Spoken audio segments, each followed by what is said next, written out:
Based on the latest Beyond the Gates spoilers airing on April 7, 2026, the episode truly centers on the tense lunch between Eva, Isaiah, and Darlene, interrupted by Leslie.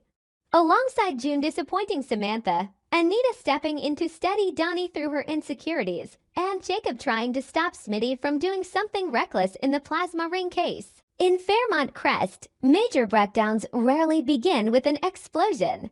They usually open with a lunch that seems harmless, a glance held a little too long on someone's face, a polite remark delivered with just enough courtesy that no one can openly object, yet with enough chill for the listener to understand that they were never truly welcome. The meeting between Eva and Darlene belongs to that kind of tension.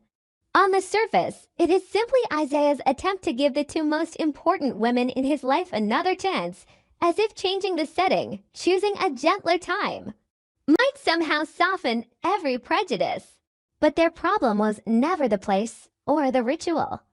The real issue is that Darlene does not walk into this meeting with the eyes of a mother curious about the girl her son loves.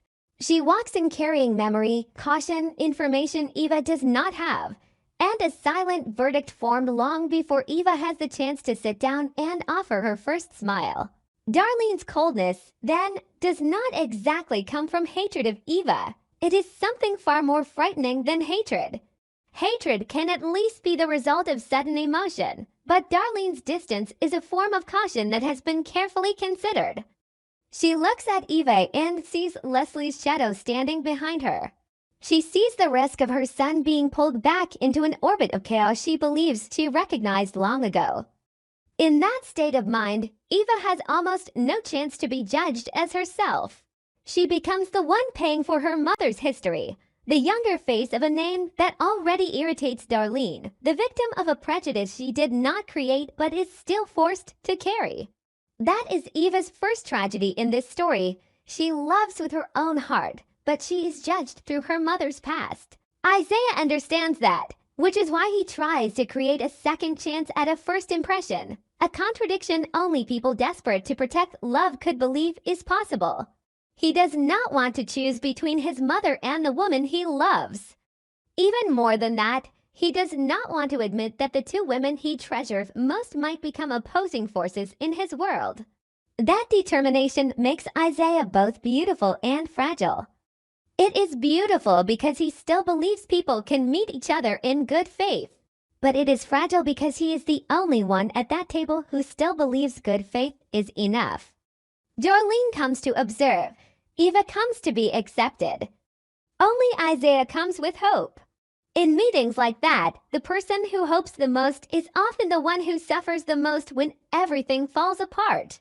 Then Leslie appears, like an uninvited gust of wind strong enough to knock over a table that was already unsteady. Seen superficially, Leslie could be interpreted as an outspoken mother, a woman unafraid to defend her daughter, someone willing to step into a place where she feels Eva may be judged unfairly. But Leslie's problem is that every protective act she makes carries the taste of control. She does not simply want Eva to be loved. She wants to remain the center of every story involving Eva. She does not merely want to shield her daughter from hurt. She wants to decide who has the right to hurt her daughter, who has the right to get close to her, who must be suspected, who must be warned. That is why the moment Leslie intrudes on the lunch is not just a disruption, it is a reassertion of power. It reminds Eva that even though she is grown, has a love of her own, and is trying to move toward a different future, her mother can still appear without warning and drag her whole life back into its old orbit. The most painful part is that Eva is beginning to realize that truth at the exact moment she needs her mother most. Some children spend their entire lives taking a very long time to dare question the person who gave birth to them, not because they are blind, but because a child's loyalty is often built out of fear. If Eva admits that Leslie does not merely protect her but also manipulates her, then she will be forced to re-examine her whole childhood, every piece of advice, every intervention, every fear her mother planted in her under the name of love. Doubting Leslie will not only hurt Eva in the present, it will shake her past as well. That is why this lens could become a turning point not merely because Darlene and Leslie collide, but because, for the first time, Eva has a reason to ask herself whether what she believed about her mother has ever truly been whole. Darlene's reaction in that situation therefore becomes far more important. If she openly shows hostility toward Leslie, Eva will feel humiliated. If she stays quiet but lets her contempt show, Isaiah will be torn between both sides. If she reveals even part of what she knows about Leslie, the table will stop being a family introduction and turn into a courtroom for secrets never before spoken aloud. And that is the most frightening layer of drama. Darlene may not want to destroy Eva, but she is strong enough to believe that early pain is better than a later collapse. A mother like Darlene will not simply look away to keep her son happy. She may accept Isaiah being angry with her as long as she believes she is saving him from a mistake. That conviction makes her a dangerous rival for Leslie, because both women believe they are fighting for the people they love, yet their ways of loving are built on opposite philosophies. Darlene protects through distance, Leslie protects through intrusion. One tightens her grip through silence, the other overwhelms through presence. Caught between those two mothers, Eva and Isaiah are unlikely to come through untouched. If this lunch damages Eva and Isaiah's relationship, the crack will not come from them no longer loving each other. It will come from love no longer being strong enough to cover fear. Isaiah may begin to wonder whether his mother sees something he has missed. Eva may feel betrayed if he hesitates too long before warnings aimed at Leslie. And when love is forced to confront the question of choosing sides, people are no longer arguing about feelings, they are arguing about loyalty. That is always the most dangerous kind of conflict, because it makes every sentence sound like betrayal even when the speaker is only trying to defend themselves. Elsewhere in Fairmont Crest, Samantha's outburst at June is not simply about one disappointing action in the present. The harshest accusations between mother and daughter are rarely born from a single incident. They are the result of accumulation, of many small broken promises never fully named, of the feeling that the child has always had to grow up faster than she ever should have. When Samantha asks why her mother cannot stop thinking about herself long enough to make time for her children, it is not just the anger of one bad day. It is the voice of a daughter tired of always having to understand, to hold back, to rationalize for the adults around her. The pressure of school, her role as Chelsea Good ambassador, and the weight of the upcoming gala certainly make Samantha more explosive, but they do not create the wound. They only thin the skin enough for the old wound to show. June, in that moment, is not necessarily a selfish mother in the simplest sense. Some women have lived through so much exhaustion that they begin making bad choices not because they have stopped loving their children, but because they are too drained to love them in the right way. June's tragedy may lie in the fact that she still thinks she is trying to survive, while the daughter standing in front of her sees only absence. Samantha does not hold back because she no longer wants to keep playing the role of the understanding child.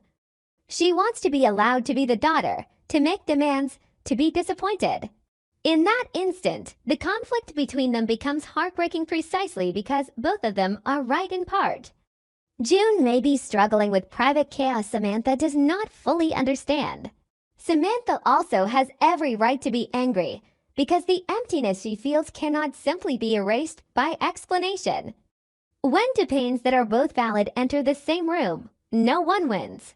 There are only more truths spoken aloud that linger for a very long time afterward. In contrast to June, Anita on this day takes the role of a mother who actively steps forward to catch her daughter before she falls deeper into insecurity. What makes Anita and Donnie's story so moving is not some grand rescue, but the sensitivity of a mother who knows there are cracks in her daughter's heart that cannot be healed by commanding her to be strong. Donnie may be insecure about returning to modeling, about the fear that time has turned her into someone who can no longer reach the glow she once had, about the terror of being compared to her younger self, or deeper still, about the fact that she has never truly believed her worth exists completely apart from the way others look at her. Women who have spent years under bright lights often carry a quiet panic inside them. If the admiring gaze disappears, who am I then? Anita steps in not only to encourage Donnie, but to hand her daughter a different definition of dignity. She understands that Donnie's struggle may begin with career, but its roots lie in identity. When a woman starts questioning her own value, she is not only afraid of failing at work.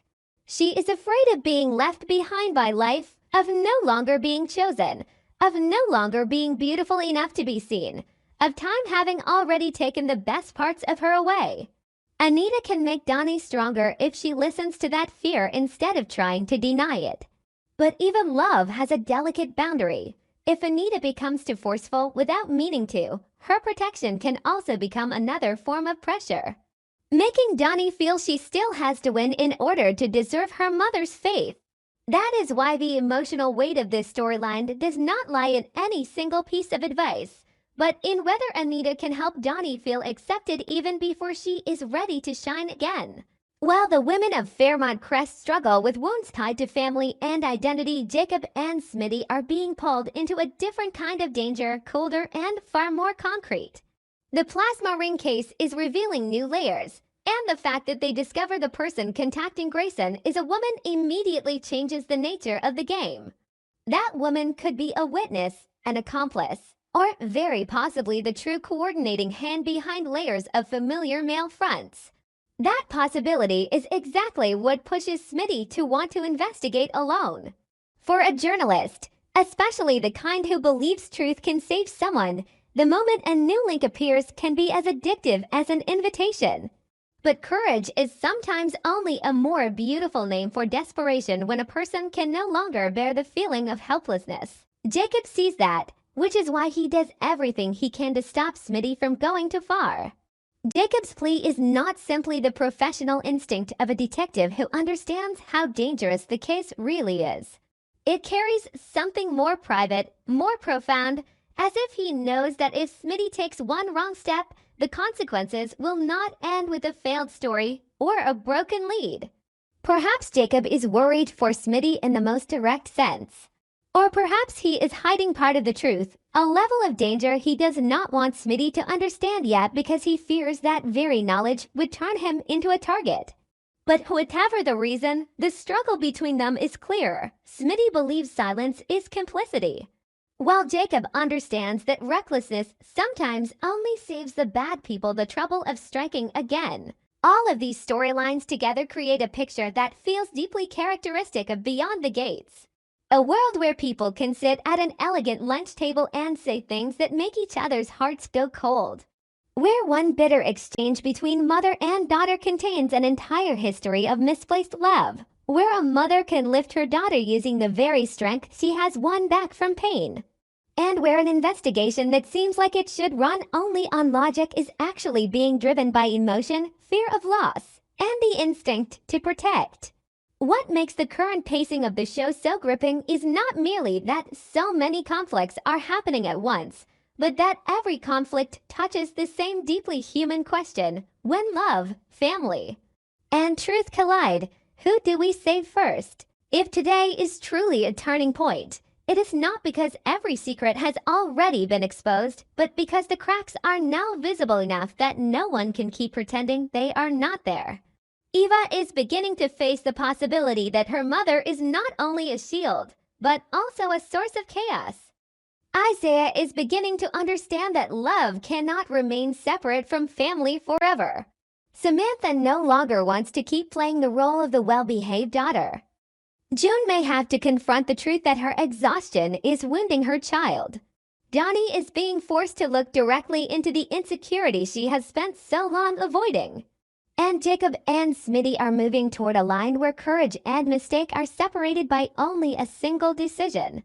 Fairmont Crest is still as glamorous as ever, but the layer of light covering it is growing thinner. And within that thinness, the truest things, the most painful things, the most dangerous things, are beginning to show. What do you all think? Will things really settle down that easily? Has Darlene already had some kind of past conflict with Leslie? And what about Samantha's side of the story? Will this argument push mother and daughter even farther apart? Or will it become the first time they finally say aloud what they have always kept buried? Is Anita protecting Donnie purely out of love, or because she cannot bear to see her daughter appear vulnerable?